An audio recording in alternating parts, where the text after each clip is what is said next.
Hello दोस्तों, नमस्कार। GS theorem के इस यूट्यूब चैनल में आप सभी का स्वागत है। तो चलिए शुरुआत करते हैं आज की नए क्लास में। जी हाँ, पिछले दो क्लासों में हमने, जैसा कि आप लोग जानते हैं, जो विज्ञान की पिछले दो क्लासों में हमने काफ़ी कुछ पढ़ा। आज हम शुरुआत करेंगे विटामिन और पोषण से, और पाचन तंत्र आदि के बारे में आज हम देखेंगे तथा कंकाल तंत्र के बारे में जानेंगे। तो चलिए शुरुआत करते हैं आज की क्लास को। सबसे पहले देखेंगे विटामिन और पोषण। जी हाँ, वर्ष 1911-12 में पोलैंड के वैज्ञानिक कैसिमर फंक ने पहली बार विटामिन शब्द का प्रयोग किया था। जी हाँ, किसने किया था? कैसिमर फंक ने। कब किया था? 1911 में पोलैंड के वैज्ञानिक थे। और अब तक विटामिन की कुल 2 श्रेणियाँ ज्ञात हैं। जी हाँ, एक जल में घुलनशील विटामिन सी, जी हाँ, जिसे विटामिन बी और सी कहते हैं। जी हाँ, जल में घुलनशील विटामिन बी और सी, और वसा में घुलनशील विटामिन जिसमें ए डी ई के। जी हाँ, ए डी ई के यहाँ के वसा में घुलनशील विटामिन। तो आपको केवल यह याद रखना है कि जल में घुलनशील विटामिन कौन से हैं? बी, सी हैं। तो इस तरह आप लोग इसे याद रख सकते हैं, और बाकी जितने विटामिन बचते हैं वो सब हमारी वसा में घुलनशील हैं। इसी तरह आप इसे याद कर सकते हैं। आइए अब हम भी कुछ विटामिन, उनके स्रोत तथा उनसे उत्पन्न बीमारियों के बारे में देखेंगे। तो सबसे पहले हम देखेंगे विटामिन ए के बारे में। जी हाँ, विटामिन ए जिसका रासायनिक नाम रेटिनॉल है।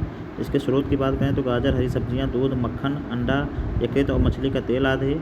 और इसकी कमी से जो है हमारी जीरोथैलेमिया तथा रतौंधी रोग हो जाता है। जैसे आप लोग याद रखेंगे कि विटामिन ए की कमी से कौन सा रोग होता है? जीरोथैलेमिया और रतौंधी रोग हो जाता है। उसका रासायनिक नाम क्या है? रेटिनॉल है। इसे आप लोग याद रखेंगे। तो ये दो चीज़ें ज़्यादा ज़रूरी हैं, इन दोनों को आप याद रखेंगे। इसे अगर आप नहीं भी याद करते हैं कोई बात नहीं, लेकिन ये दो चीज़ें आपको याद रखना ज़रूरी है। अगला देखेंगे विटामिन बी1, जिसका रासायनिक नाम थायमीन है। इसके स्रोत की बात करें तो सोयाबीन, अनाज, दूध, फलियाँ हैं। और इसकी कमी से बेरी रोग हो जाता है। जी हाँ, विटामिन बी1 की कमी से कौन सा रोग होता है? बेरी रोग। अगला देखेंगे विटामिन बी2 की बात करेंगे तो राइबोफ्लोविन। जी हाँ, राइबोफ्लोविन इसका रासायनिक नाम है। स्रोत की बात करेंगे तो अंडा, पनीर, मांस, ईस, हरी पत्तेदार सब्जियां हैं। इसकी कमी से किलोसिस, त्वचा का फटना, आंखों का लाल होना आदि जैसी बीमारियां होती हैं। तो इसे आप लोग याद रखेंगे किसकी कमी से होता है? विटामिन बी2 की कमी से। विटामिन बी3 की बात करेंगे। जी हाँ, निकोटीनिक अम्ल अथवा नियासिन।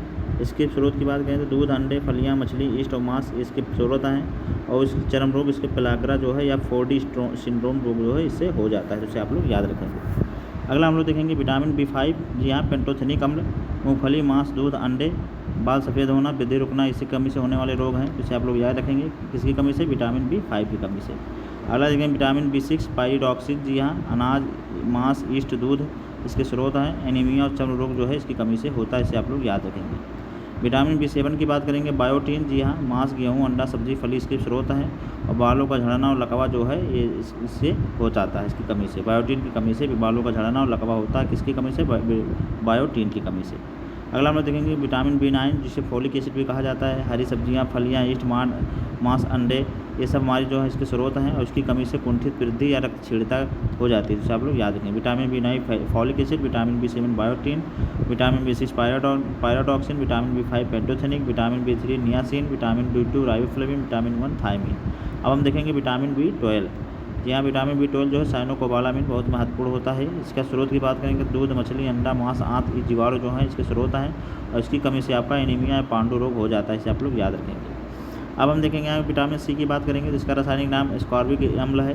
आंवला, नींबू, टमाटर, खट्टे फल जो है इसके स्रोत हैं। उसकी कमी से स्कर्वी रोग हो जाता है, जो कि हमारे मसूड़ों में होता है। अगला देखेंगे विटामिन डी की बात करेंगे, जो कैल्सिफेरॉल इसका रासायनिक नाम है। और इसके स्रोत की बात करेंगे तो मछली का तेल, मक्खन, अंडा तथा सूर्य का प्रकाश आदि इसके स्रोत हैं। और ऑस्टोमलेशिया सूखा रोग जो है या रिकेट्स जिसे बोलते हैं, इसकी कमी से हो जाता है। विटामिन ई की बात करेंगे टोकोफेरॉल, सोयाबीन, अंडे की जर्दी, गेहूँ तेल जो है इसके स्रोत हैं। जननांग और पेशियाँ कमजोर, जनन क्षमता की कमी हो जाती है, जिसकी कमी से? विटामिन ई की कमी से। विटामिन के की बात करेंगे, नेप्थाक्विनोन। जी हाँ, सोयाबीन, आंत के बैक्टीरिया, हरी सब्जियाँ, अंडा ये सब इसके स्रोत हैं। रक्त का थक्का न जमना जो है विटामिन की कमी से होता है। इसे आप लोग याद रखेंगे। तो यहाँ हमने सभी विटामिन के बारे में देख लिया, उनके स्रोत के बारे में देख लिया, उनसे होने वाली बीमारियों के बारे में देख लिया, उनके रासायनिक नाम के बारे में जाना। अब हम चलेंगे पढ़ेंगे पाचन तंत्र के बारे में। जी हाँ, पाचन तंत्र देखेंगे तो विभिन्न भौतिक और रासायनिक क्रियाओं, एंजाइम की सहायताओं से भोज्य पदार्थों को सरल, छोटे और घुलनशील अणुओं में बदलना ही पाचन कहलाता है। जी हाँ, विभिन्न भौतिक रासायनिक क्रियाओं और एंजाइम की सहायता से भोज्य पदार्थों को सरल, छोटे और घुलनशील अणुओं में बदलना ही पाचन कहलाता है। इसे आप लोग याद रखेंगे। अगला हम लोग देखेंगे पाचन तंत्र की बात करेंगे तो पाचन तंत्र जो है, पाचन तंत्र में आहार नाल और एक संबंधित पाचन ग्रंथियाँ। तो सबसे पहले आहार नाल पाचन देखेंगे, पाचन कहाँ से शुरू होता है। तो सबसे पहले हमारा मुख गुहा से शुरू होता है। मुख गुहा में हमारे लार और टाइलिन एंजाइम पाया जाता है, जिसे आप लोग याद रखेंगे। या इसे लारी एमाइलेज भी कहा जाता है। मुखवा से फिर हमारे ग्रासनली में जाता है, जो कि भोजन को आमाशय तक ले जाता है। उसके बाद यह आमाशय में जाता है, जहाँ HCl हाइड्रोक्लोरिक अम्ल प्रोटीन का पाचन और पेप्सिन का एंजाइम होता है, जिसे आप लोग याद रखेंगे। उसके बाद आमाशय से आंत में जाता है। यहाँ पर छोटी आंत और बड़ी आंत, वसा का पाचन, प्रोटीन का पाचन, कार्बोहाइड्रेट्स का पाचन, और बड़ी आंत में जो है जल का अवशोषण होता है, इसे आप लोग याद रखेंगे। तो ये हमने देख लिया कि आंत में एक छोटी आंत होती है, एक बड़ी आंत होती है, वसा का पाचन, प्रोटीन का पाचन, कार्बोहाइड्रेट्स का पाचन और जल का अवशोषण, ये हमारा बड़ी आंत में होता है, जिसे आप लोग याद रखेंगे। अब हम यहाँ पाचन संबंधी ग्रंथियों की बात करेंगे तो लार ग्रंथियाँ जो कि टाइलिन स्टार्च का पाचन करती हैं तथा लाइसोजाइम का पाचन करती हैं। तो हमने देख लिया कि लार ग्रंथियाँ जो हैं टाइलिन स्टार्च का और लाइसोजाइम का।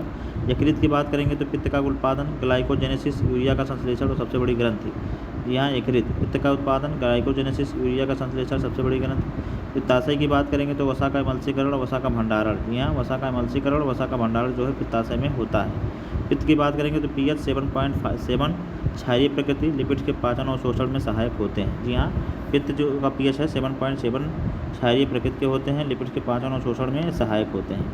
अग्नाशय की बात करेंगे तो अग्नाशयी रस का संश्लेषण इंसुलिन, ग्लूकेगॉन, सोमेस्टोस्टेनिन नामक हार्मोन का स्रावण होता है, जिसे आप लोग याद रखेंगे। तो अग्नाशयी रस का संश्लेषण इंसुलिन, ग्लूकेगॉन, सोमेस्टोस्टेनिन नामक हार्मोन का स्रावण होता है, इसे आप लोग याद रखेंगे। अब हम यहाँ प्रमुख एंजाइम की बात करेंगे। जी हाँ, प्रमुख एंजाइम में देखेंगे सुक्रोज, यह सुक्रोज को ग्लूकोज और फ्रक्टोज में परिवर्तित करता है। टाइलिन जो है स्टार्च को पचाता है। माल्टेज जो है माल्टोज को ग्लूकोज शर्करा में परिवर्तित करता है। लाइपेज जो है मल्सीकृत वसाओं, ग्लिसरीन और फैटी एसिड में परिवर्तित करता है। लैक्टिस की बात करें तो लैक्टोज को ग्लूकोज और लैक्टोज में परिवर्तित करता है।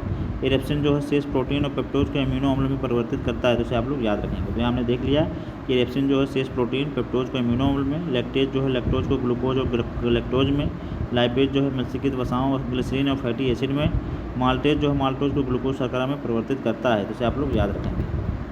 अब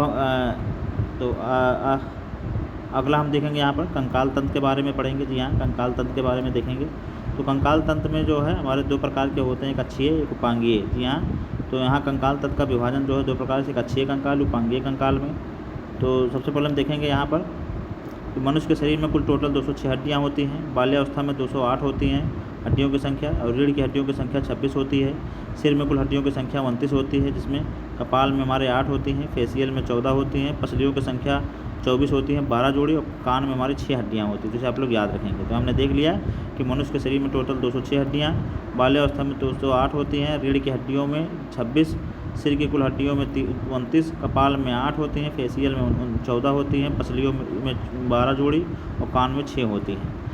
अगला देखेंगे कार्य की बात करेंगे तो शरीर को निश्चित आकार प्रदान करती हैं ये कंकाल, पेशियों को जुड़ने का आधार प्रदान करती हैं, लाल रक्त कणिकाओं का भी निर्माण करती हैं तथा शरीर के कोमल अंगों की सुरक्षा भी करती हैं, सबसे अन्य तत्व की बात देखेंगे तो सबसे बड़ी हड्डी जो है फीमर जांघ की हड्डी होती है। सबसे छोटी हड्डी स्टेपिज कान की होती है। मांसपेशियों और अस्थि को जोड़ को टेंडन कहते हैं। जी हाँ, मांसपेशियों और अस्थि के जोड़ को टेंडन कहते हैं। अस्थि और अस्थि के जोड़ को लिगामेंट्स कहते हैं, जिसे आप लोग याद रखेंगे। तो अस्थि और अस्थि के जोड़ को लिगामेंट्स, मांसपेशियों और अस्थि के जोड़ को टेंडन कहते हैं, इसे आप लोग याद रखेंगे। तो यहाँ हमने कंकाल तंत्र के बारे में भी पढ़ लिया। तो आज की क्लास को हम यहीं पर ख़त्म करेंगे। बाकी आगे के जो बचे हुए सेगमेंट हैं उनको हम अगले क्लास में डिस्कस करेंगे। तो आप लोगों को क्लास कैसी लगी आप लोग ज़रूर बताएं हमारे कमेंट बॉक्स में। क्लास अच्छी लग रही है तो लोगों को शेयर करें और ज़्यादा से ज़्यादा लोगों को जोड़ें। आज क्लास पर अगर इस क्लास पे आप नए हैं तो हमारे चैनल को सब्सक्राइब करें ताकि आपको हमारी वीडियो आप तक पहुंचती रहे।